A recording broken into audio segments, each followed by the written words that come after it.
Entendes o que estás lendo? O podcast que te leva através das páginas da Bíblia. Livro por livro. Capítulo por capítulo. Uma exposição bíblica emocionante. Aperte os cintos e embarque comigo nesta viagem.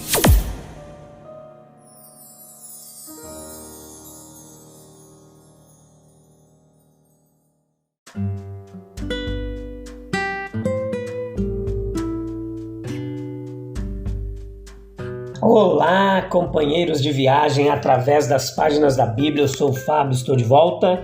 Hoje Levítico capítulo 24, parte 2, episódio número 428, quinta temporada vendo Levítico. E aqui é o lugar onde você mergulha fundo no texto bíblico. Se você quer entender teologia bíblica de uma forma clara, objetiva, esse é o lugar certo. Se você tem gostado, divulga aí no Deezer, Spotify, Google Podcasts, Amazon Music, Apple Podcasts, Deezer. Está espalhado aí no Brasil e no mundo essa mensagem do texto bíblico sendo espalhado, transformando vidas, mentes, corações. E tem sido muito legal, muito gratificante para mim poder estar aqui como instrumento e canal para fazer esse trabalho, e a glória vai toda para Jesus. Então veja aqui, vamos continuar o que a gente começou ontem, falando da iluminação ali do santuário, e a gente vai mergulhar mais fundo ainda. No lugar sagrado, como mais sagrado ali, não tinha janelas e consequentemente exigia iluminação. Isso foi garantido pelo castiçal de ouro com suas 7 lâmpadas, que a gente viu bastante no episódio anterior. Estes deveriam estar sempre emitindo alguma luz. Se todas as 7 lâmpadas não estivessem acesas durante o dia, uma ou duas delas estariam. A ideia era que deveria haver luz perpétua no santuário de Deus, que o candelabro ele foi tomado como símbolo da verdade de Deus. É evidente no Salmo 43:3.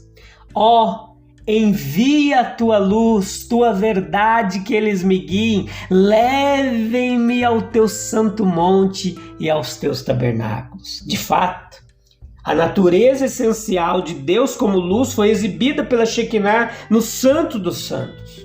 Então, no castiçal de ouro, nós temos a luz mediada no lugar santo e de tal forma que seria suficiente para a iluminação dos sacerdotes comuns nos seus ministérios diários sagrados.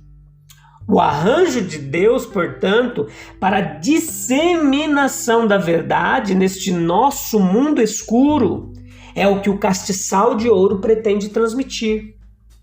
Em Apocalipse capítulo 1, do versículo 12 ao 20, nós vemos uma luz clara sobre o símbolo dessa luz quando a gente leva ela para o Novo Testamento. As igrejas de Deus estabelecidas no mundo por Deus são as lâmpadas que ele pretende iluminar até o amanhecer do dia eterno. Pois as 7 lâmpadas elas estavam unidas em um castiçal, assim como todas as verdadeiras igrejas elas são uma em Cristo Jesus. Não há incorporação necessariamente implícita, mas isso também deve ser encorajado por todos os meios legítimos. Se a unidade em Cristo for uma coisa real, ela se manifestará de uma forma ou de outra diante dos homens. As azeitonas, elas deveriam ser colocadas em um almofariz. Essa palavra não é muito conhecida, mas a gente conhece aqui em português como um pilão, né? Amassadas as azeitonas ali, prensadas, o óleo escorria sem que houvesse mais pressão. Era o mais puro possível, o primeiro óleo, primeiro azeite. E deveria ser usado para a luz. Depois se exprimia mais, onde saía pedaços de azeitona e usava-se para outras funções, mas aquele primeiro azeite ia para a iluminação. A verdade de Deus é comunicada aos homens de tal forma que eles deveriam cooperar diligentemente com Deus antes que o benefício pudesse ser obtido.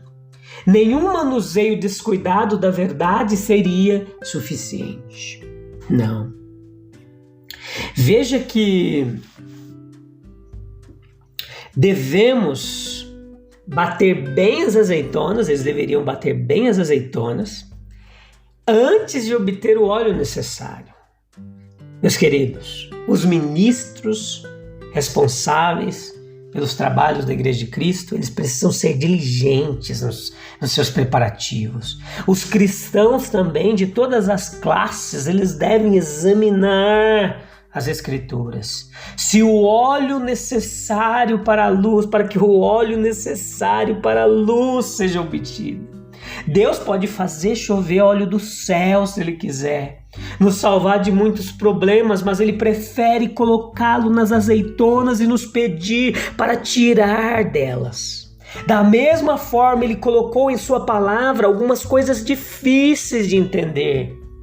E isso tudo não indica a obra realizada por Jesus Cristo, que como sumo sacerdote Ele caminhou entre as lâmpadas de ouro. Apocalipse 1:12.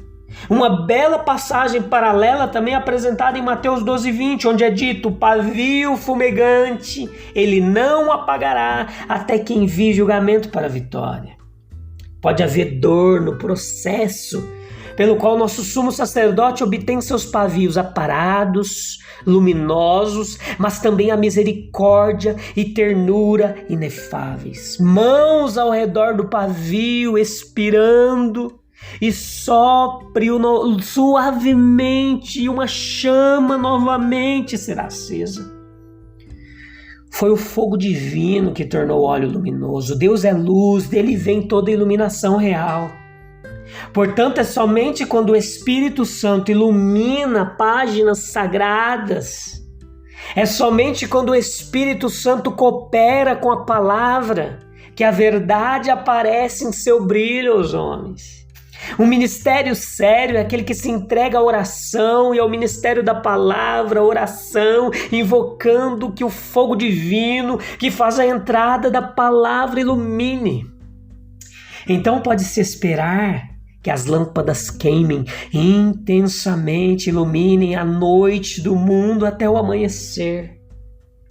Versículos 5 ao 9 do capítulo 24, temos a referência ao pão da presença. Assim como havia luz no castiçal na casa de Deus, assim havia pão na mesa. Foi chamado de pão da proposição, literalmente pão de rostos, ou pão da presença de quem? De Jeová.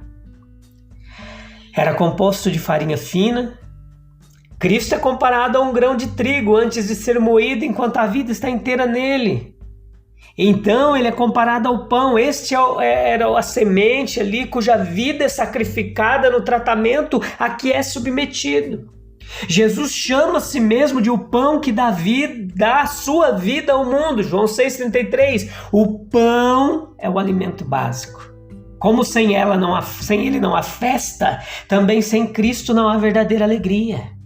Como com ele não há fome, também temos nele uma porção satisfatória. Foi medido em décimos. 10 é o número das riquezas. Cristo, como rico, é chamado de décimo. Veja Isaías capítulo 6, versículo 13. Todo o pão sagrado foi medido em décimos para apontar para a medida da plenitude de Cristo. Efésios capítulo 4, versículo 7 e versículo 13. As riquezas da eternidade são nossas nele. Mas por que 2 décimos para cada bolo? Talvez a gente possa esclarecer isso observando que no 6º dia 2 homers ou décimos de maná foram reunidos para se preparar no sábado. Êxodo capítulo 16, versículo 22. Era no sábado que o pão da presença era reposto. Essa correspondência identifica ainda mais a importância típica do pão de presença com o do maná. Observe além disso que como o maná veio de Deus do céu, esse pão é distinguido como aquele que vem da presença divina, e o verdadeiro pão da vida veio do céu. João capítulo 6, versículo 33, versículo 38 e versículo 40. O número dos pães eram 12. Aqui estava um pão para cada tribo, para cada filho de Israel, há pão suficiente na casa de nosso Pai.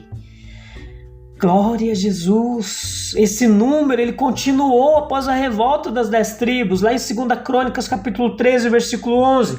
E esse fato sugere que o número também é típico em relação ao Israel espiritual. Uma visão confirmada pela aplicação do número 12 à igreja do Novo Testamento.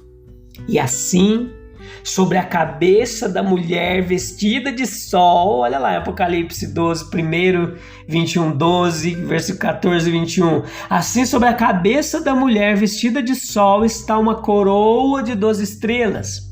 Obviamente, em alusão aos 12 apóstolos do Cordeiro, que são descritos como 12 anjos nos 12 portões da cidade mística e cujos nomes estão escritos em seu nome, 12 fundamentos.